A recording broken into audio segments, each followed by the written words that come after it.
Predicación expositiva, importancia del contexto.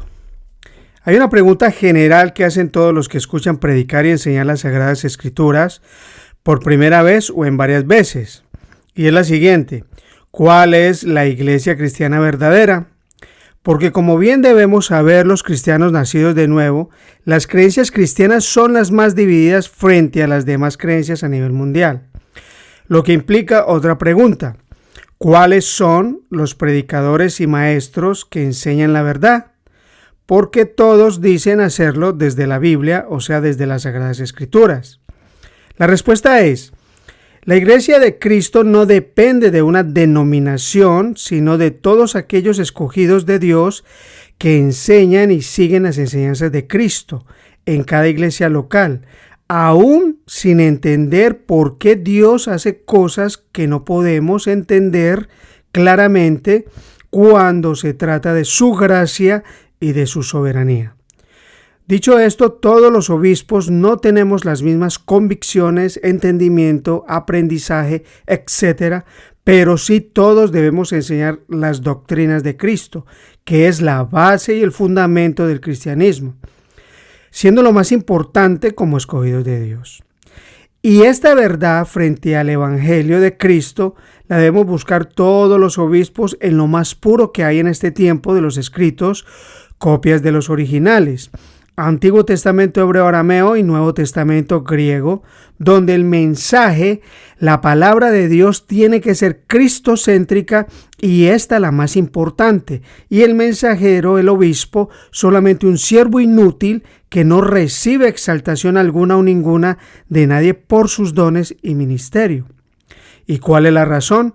Para no robarle la gloria a Dios y la posición que tiene su Hijo en la iglesia como dueño y cabeza. Porque lo que el obispo hace, entiende, no es por sus capacidades, sino solamente por la gracia de Dios.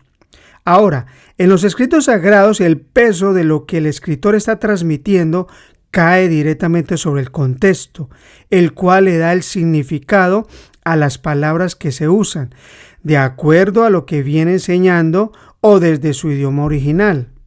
Bien, cuando estoy estudiando y preparando una enseñanza, tengo en cuenta los siguientes puntos. Aunque esto no quiere decir que no pueda estar sinceramente equivocado, pero sí que me equivocaré menos siendo fiel al texto en su contexto.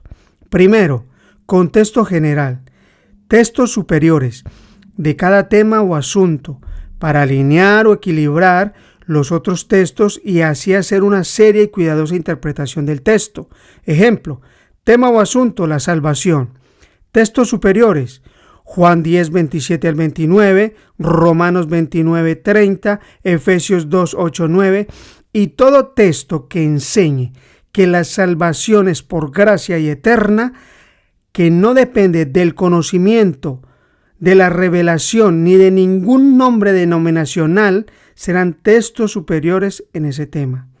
Porque nadie será salvo por una oración, ni por un milagro, ni siquiera por tener en su mente el conocimiento de todo lo que la Biblia enseña o dice, sino que cada ser humano descubrirá su salvación en el momento que solo Dios sabe, porque Él conoció la intención de su corazón antes de la fundación del mundo, de creer en Él y en su Hijo, para servirle y obedecerle. En muchos casos de una manera particular, siendo impulsado por Él, y de una manera general, escuchando su palabra.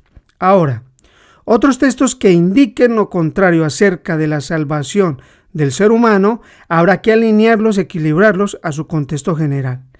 Segundo, contexto particular, significado de las palabras de los textos del capítulo o capítulos que se estén estudiando de acuerdo a su contexto. Ejemplo, Hebreos 2.3.